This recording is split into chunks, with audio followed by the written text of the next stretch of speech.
Цыганский расклад.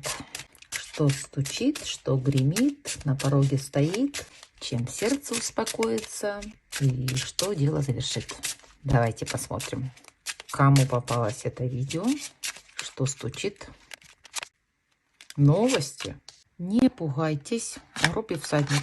Гроб в позиции прошлого. Это окончание какого-то процесса. Это говорит о том, что вы вылезаете из какого-то своего ящика и начинаете действовать.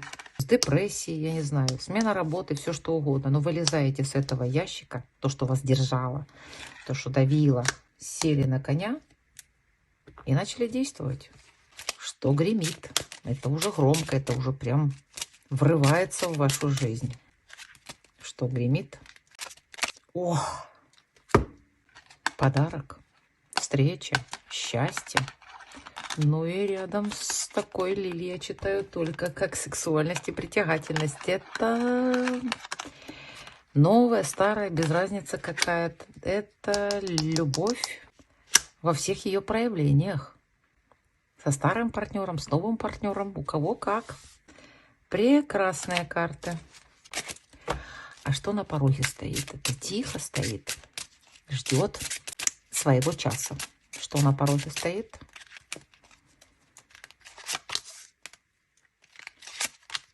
Да ты смотри. Вот это да. Это решение всех ваших проблем. Это вы, без разницы, мужчина, женщина смотрит. Это вы, это решение всех ваших проблем. Именно ключевых, важных вопросов. Оно уже на пороге стоит. Уже совсем скоро все получится. Это ключи от счастья в ваших руках. Ой, вот так. Ну и чем сердце успокоится? Ну, это куча, много каких-то сообщений. Куча корреспонденции, звонков, телефонных разговоров. Это может вызвать большую суету, шум, гам.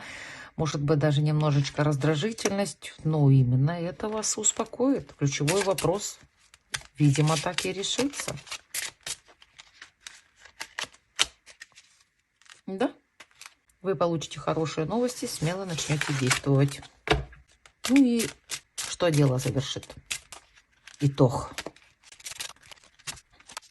Делайте выбор сами. Выбор за вами.